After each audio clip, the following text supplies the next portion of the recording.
This episode is presented by Invest Puerto Rico. If you believe your business can go anywhere, Puerto Rico is the place.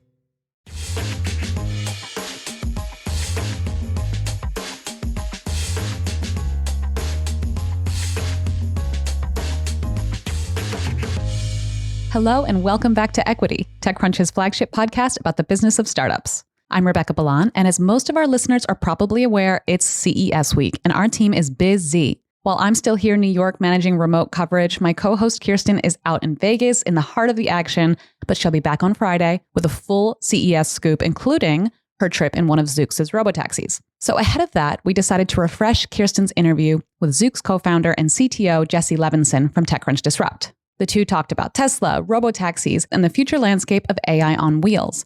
And just to give you a bit of additional context, it's worth noting that Amazon-owned Zoox recently swooped up some of Tesla's top talent, bringing on Zheng Gao late last month to lead hardware engineering. Okay, let's hear what Levinson had to say. Hello, everyone. It's great to see you all. And Jesse, it's good to see you again. I feel like every couple of years we go on a stage and we talk about what's happening with Zoox. So thanks. Here we are again. Yeah, here we are again. We still exist. Yes. Well, actually, that's a pretty considerable feat in the world of AVs to still be existing. Zoox was founded 10 years ago. 4 years ago, Amazon acquires Zoox. Also 4 years ago, and a few months after the acquisition, you unveil the custom-built robotaxi. Here we are a decade in. And so I have to ask, first question, what is taking so long? It's hard, right? It's a really, really hard problem. And when we started Zoox 10 years ago, it's not like we thought it was easy, especially given that our strategy has always been to build our own vehicle from scratch that is truly a robotaxi with no steering wheel and no pedals. And that did not sound easy, but we would not have predicted it would take quite this long or this much money. And I think, the whole industry 10 years ago, such as it was then, but even probably 5 or 6 years ago, underestimated the difficulty of truly putting a driverless vehicle in a city. It's hard, but the good news is it's not impossible, right? And so you see it finally happening now. You see a few companies that have managed to put driverless vehicles on public roads, and we're excited to be one of them. And actually the only one that's doing it with a purpose-built robotaxi with no manual controls. Yeah, the purpose-built robotaxi is an interesting choice because it immediately stands out, certainly as a brand, but it is more expensive, potentially.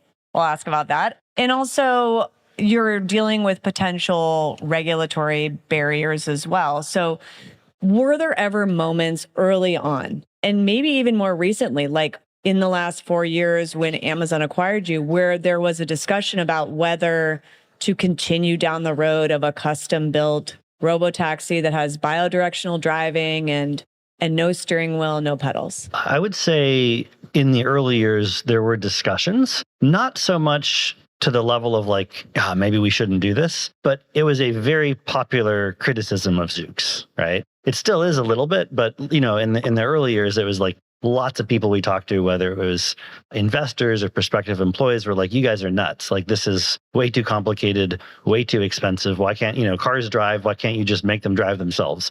And so we've spent pretty much, this last decade trying to explain to people without really being able to show them why it's so much better and so much safer and so much more reliable and so much more enjoyable to have a vehicle that was truly designed for riders and not to be driven by a human. And there are so many aspects of that, right? From the, the safety, redundancy, battery sizing, interior experience, product features, that when you put that all together, it was very obvious to us way back in 2014 and only increasing since then, that that's a fundamentally better, safer, actually more economical product. Because you mentioned it was more expensive, and actually building the thing is a bit more expensive, although probably not as much as people might expect. But the important thing is, remember, we're not selling it. We're not selling these robotaxis to people. We are selling rides. And so when you amortize the cost of the robotaxi over all the rides that it can provide, and then you look at, again, like, the battery size and the redundancy and the reliability, it actually is not more expensive. It's less expensive and it's better. And that's why we're spending all this time and money designing this thing, because it is a much better product. When you talk about the cost, the metric are you using it as over time? Because I have to imagine that considerable money went into the R&D and just development. I mean, are you including that in your figure? yes, in the long run, right? So right now we spend a lot of money and don't make any money. So far it's, not paid for itself. The whole point is that the market opportunity is so huge, so much money is spent on ground transportation, moving people around cities, that upfront investment that we took on and now that Amazon's taking on, the expectation is that will more than pay for itself in the medium to long term with this great product. Give me an estimate or a range of what a robotaxi costs. I know that some of the figures out there for Waymo and others I've heard are several $100,000, and it just depends on who you hear it from. So how does that compare to that figure? Well, I can't really share specifics. I will sure say you can, Jesse. I will say that our robotaxi will cost less than the number you just mentioned. Okay. So that's good, but it's definitely more expensive than a car. I don't want to pretend like it costs what a car costs. When you put the dual steering racks, the dual motors, dual brakes, the sensor pods on each corner, the compute, like that is more than what's in a car. So it absolutely costs us more than a car. But if you look at what it costs us per mile, given that we can drive so much more than a privately owned car, then all of a sudden that math looks really, really great. And that's why we're doing this. We talked a little bit ago about when do you personally, as co-founder and CTO of Zoox, but also the company, know when is it safe enough to deploy commercially? Obviously, there are regulatory hurdles and permissions that you have to get to be able to do that. But when is the moment, and has Zoox reached that? That is the existential question, right? When you're working on this technology is how do you know it's safe enough?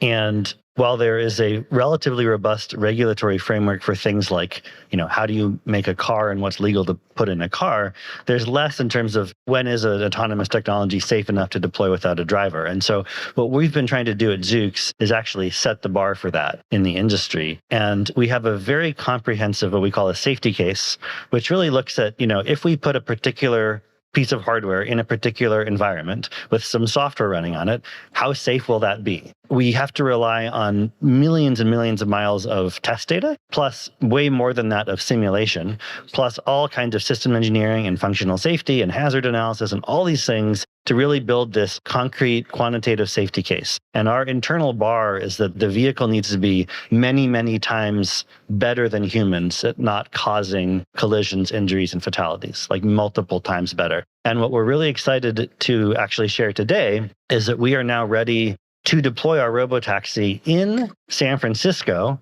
and on the Las Vegas Strip within the next couple of weeks, because we have achieved that internal safety readiness. And we're really excited for everybody to start seeing them out. You got a single woo and claps out there? So let's break that down, because I've spent, anyone who's spent any time, who here has been in a Waymo this week or any time? Yeah. Okay. So we've just seen Waymos on the road. We did see Cruise out there for a bit, but now we don't. When are we going to see, and where are we going to see the custom built Zoox robotaxi in San Francisco? It's literally within the next couple of weeks. And this is not like the OpenAI coming weeks that's like many, many months or forever. This is like the next couple of weeks. We're going to be in Soma in particular. So if you're around Soma, a couple of weeks from now, you will start seeing our custom Zoox robotaxi, no steering wheel, no pedals, carriage seating, driving itself, sometimes with riders in it, sometimes empty, in Soma in San Francisco. And on the Las Vegas Strip, if you happen to be in Las Vegas. And in Las Vegas. The entire strip, all the way up and down. What's next in innovation? That's not the right question. It's where. Puerto Rico, more than just a tropical paradise, it's innovation's paradise, where startups and global players coexist in a vast and vibrant ecosystem, where talent runs deep, highly skilled and bilingual. Plus, the island offers the most competitive tax incentives in the U.S. If you believe your business can go anywhere, Puerto Rico is the place. Find out more at investpr.org/equity. In San Francisco, when are we, the public, going to be able to get into this? Because I imagine that you won't, and maybe you will, open it up to the public immediately. Are you going to take a more measured, phased approach to this? We are going to take a measured approach. And I think that's one of the things that most of our fellow travelers have done well. And it's for a few reasons. First of all, we don't have hundreds of robotaxis ready to deploy, and we're not covering all of San Francisco just yet. Of course, that's our goal, but we're going to start in the Soma region and then expand from there out. What we're going to do is we're going to have this concept of Zoox Explorers. They're going to be our early riders who get to try the robotaxi without paying. And we're going to be announcing more about that earlier in the year, so early next year. How do you become a Zoox Explorer? And so in the meantime, you can sign up for a newsletter, and then you'll be the first to hear about our wait list. But yes, there will be a period where we have these Zoox Explorers. And then after that, then we will open up more broadly and eventually be able to charge for rides in all of San Francisco and the whole core of Las Vegas. When you first start in Soma in the next couple of weeks, are you going to, a jargon word that is often thrown around is geofence, and that could mean a lot of things. That could mean a specific geographic area where you allow the driverless vehicle to operate, but it could also mean time of day. Are you going to start by operating it only in the daytime or only in the nighttime? And, what's the downside of doing it all at once? Obviously there's a potential safety case, but if you want to be able to test it in any condition in Soma, in that geofence, why not just do that? Great question. Our safety case covers 24 hours a day. So we've tested with our test fleet all day, all night. Our simulations cover daytime and nighttime. And so when we deploy, it will not be time of day restricted. We probably will not be operating at 4 a.m, only because it's so boring at 4 a.m. We don't think we would learn very much. So we're doing the opposite of the let's do it, when nobody's around. We're going to drive when people are out there because our safety case is ready for that. And we'll be operating about 16 hours a day in San Francisco, but the most busy 16 hours a day. One thing that for some reason, a lot of AV companies don't love talking about, which is all the humans behind the scenes and this sort of idea that it's magic and, it just happens on its own. Talk to me about what Zoox specifically does in terms of the human beings in the background. Sometimes it's called remote guidance. Sometimes it's correctly or incorrectly, depending, called teleops. What is the Zoox approach in terms of handling the vehicles when and if they come across a situation that the system isn't able to handle? Maybe it's confused. Yeah, so we've, I think, probably been the most transparent of any company in the space. We recently invited New York Times into we call it our Fusion Center, where we actually do the teleguidance. And we're not shy about admitting that that is part of our stack. And in fact, it always will be. Always, at least for, a decade plus. The only way you can truly eliminate that is if you have an AI on the vehicle that really is better than humans at essentially anything that could ever happen. And who knows when that's going to happen, and we don't need it to, right? So the idea is our vehicles are on the network. They're driving themselves. So this is important, right? No human ever remotely drives our vehicle. The AI is always in control, but when the AI needs help, which is very, very rare, right? It's on the order of 1% of the time that the AI might ask for help. There's a human available to give guidance. So it might, for example, drop some breadcrumbs. It might say, hey, you have permission to do this thing that normally you wouldn't do. And that is really important, right? Because it means that the AI is always in charge. It's always keeping the vehicle safe. It's always making sure it doesn't run into anything. But if semantically there's something very unusual, there's a human available to help the vehicle get through that situation. And what's kind of cool is oftentimes that doesn't even require the vehicle to come to a stop. It may be fully transparent. The teleguider can actually provide guidance while the vehicle's in motion if necessary. So it's minimally disruptive and rarely even noticeable to a passenger in the vehicle, but it does provide that extra layer of safety and redundancy that we think is important. So people should be thinking about this. These are essentially software commands, like a rules-based. Okay. Yeah. A couple more specific questions about Soma and Vegas deployment, just initially at least. In Vegas, my understanding is that it's going to go up and down the strip, you said, but it's going to have multiple stops. And are you going to do the same thing in Soma, or are these going to be more of predetermined hubs, if you will, like points where it stops, at least initially? Yeah, so it's kind of in between. I would say it's a little bit of a hybrid, right? Eventually, you'll be able to use the app and sort of drop a pin anywhere, and it will take you as close to that pin as possible. The app actually does work that way now, but we don't have hundreds of possible pickup and drop-off locations within those geofences. It's a little bit more limited for now. We are also working with many of the major resort properties up and down the Las Vegas Strip so that we can actually pick up and drop off passengers at their main hotel entrances, which no other autonomous vehicle has done autonomously before. So we're not ready to share which hotels those are, but we're not going to just be driving up and down the Strip. We're also going to be able to pick up and drop off people at hotels. And we're going to start with a couple and then kind of try to quickly expand that so that eventually we can drive anywhere. Yeah. So from now into the drive anywhere moment, how do you see that playing out in San Francisco and in Vegas? And is it different? I mean, two totally different cities, different speed levels. Vegas has these big boulevards with fewer pedestrians, so you have to do speed. So do you see one expanding and deploying faster or at a greater rate than the other? We're really focused on both. We're going to do Las Vegas a little bit earlier from a commercial perspective. So our Zoox Explorers will actually start earlier next year in Las Vegas, and then San Francisco will come a little bit later. And one of the reasons for that is Las Vegas is a great city to deploy a smaller commercial fleet because of the, major resorts, and that's actually something that's kind of commercially interesting. In San Francisco, if your geofence is small, that's not a very useful service, right? So we're really excited to be in San Francisco in the next couple of weeks, but we also acknowledge that our first iteration in San Francisco wouldn't be a commercially useful product to very many people. Does that make sense? So the goal then is to expand as quickly as we can safely do so in both locations so that ultimately we can offer a true, ride-hailing service in both cities. And we also announced a few months ago that we are expanding as well into Austin and Miami. And in just the last couple of months, we've started autonomously driving our retrofitted test vehicles in both of those cities as well. How large do you anticipate? How many Zooxes are we going to see this time next year in San Francisco? Pretty good number. I can say that in the next few weeks, we're actually going to have a couple dozen Zoox robotaxis across our Foster City, San Francisco, and Las Vegas geofences. That will expand several fold over the next year. And then 2026 is when we're going to really start cranking out production vehicles at very large scale. And that will be exciting too. So it'll be a nice ramp. Nice ramp. All right.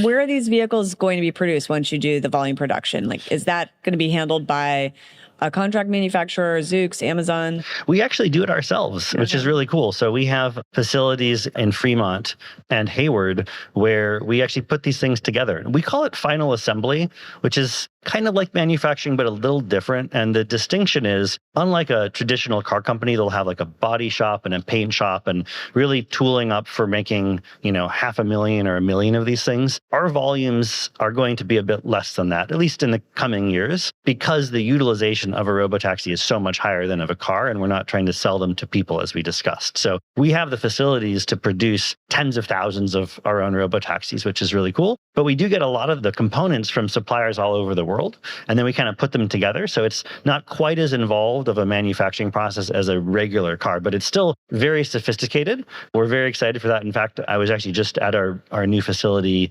yesterday, and it's coming along. We're going to start producing our first vehicles from there in the next couple of months. So it's really exciting, and we're very proud to be making these vehicles right here in the Bay Area. 2026 sounds like the year where it really kind of ramps up and explodes. So what does the Zoox world look like in 2026? Are you specifically going to be commercially operating by then? In California, that matters. It means getting the final deployment permit from the CPUC. Will you be commercially deployed in Miami and Austin, or will you still be testing by then? I'm pretty excited about all of those things. So I don't want to be too specific, but I would certainly hope that we're very commercial in multiple places at some scale by then. Yes. Okay, I'm going to translate it as, yes, you are going to be commercially deployed in all those areas.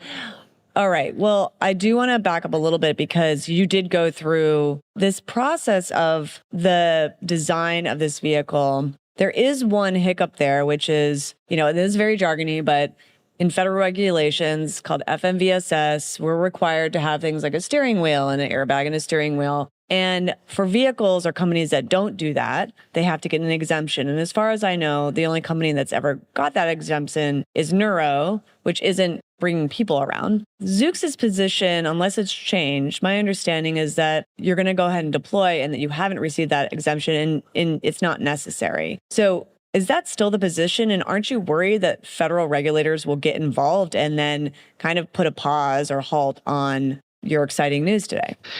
So we've actually been working really closely with regulators, including at NHTSA, and being very transparent. Actually, we first met with them in 2016, and we've been very, very transparent with them that we want to use the regulatory framework they laid out to certify that our vehicle is compliant with the federal motor vehicle safety standards. Now, we are the only company in the world that has built a robotaxi that is FMVSS compliant. And, to your point, that's not a trivial thing to do. We've spent an incredible amount of money and time and people complying with the FMVSS regulations as they are. And because there aren't traditional manual controls, in some cases that requires, interpreting them in a way that is relevant to a robotaxi, which NHTSA has been very clear that they do want to allow robotaxis. They want it to be possible to have vehicles without drivers on American roads. That's very important for safety. It's important for American competitiveness. And so we've taken the time to design a robotaxi that is FMVSS compliant. And we're still talking to them. They've had some questions about, what about this one and this one? We are very actively engaged with them. But yes, it is absolutely our position that our vehicle is fully FMVSS compliant. And we are very proud of that.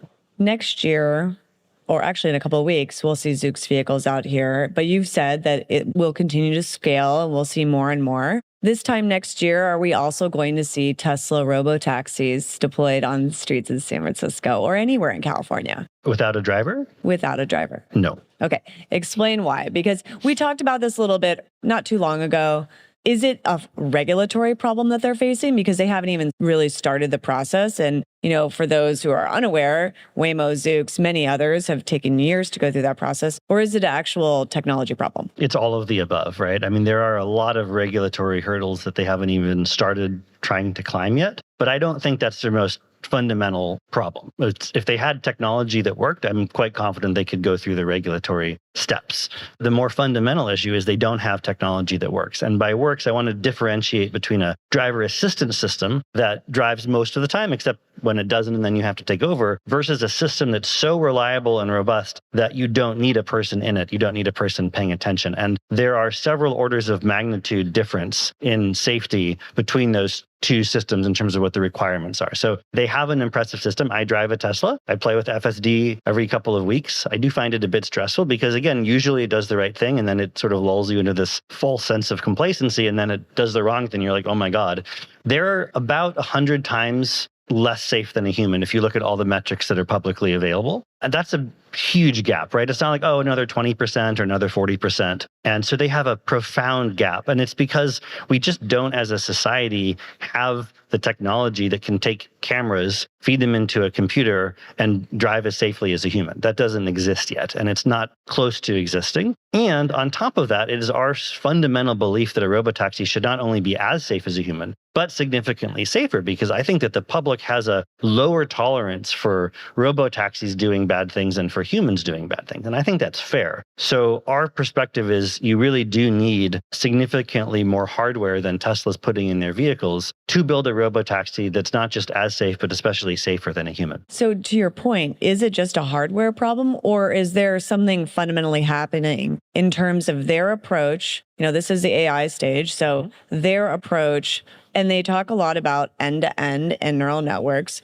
Is that flawed? Because there is a new wave of companies out there, Wave being one of them, that have raised a lot of money that are going after that approach. Yeah. So first of all, obviously, there are incredibly exciting things happening in machine learning and large models and transformers. And we are using all of those technologies. We're not just like sitting here pretending it's 2015. But you do need more sensor data. Even despite the advances in AI, if you give these large models lots of camera data, they do pretty well, and it's very exciting, except when they don't do well. And we've all played with, GPT and Claude, and sometimes you're like, oh my God, this is amazing. And sometimes you're like, how could you be so dumb, right? We've had both experiences. That doesn't work in a self-driving car. You can't have it 99% of the time be awesome and 1% of the time drive into stuff. That doesn't work. So we don't have technology that is capable of doing that. And there's also a fundamental lack of what we call system engineering and functional safety. You have to be able to handle corner cases, including what happens when your own hardware fails, right? Like what if one of the sensors gets dirty? If you drive a Tesla, you're very familiar with the little warning that says,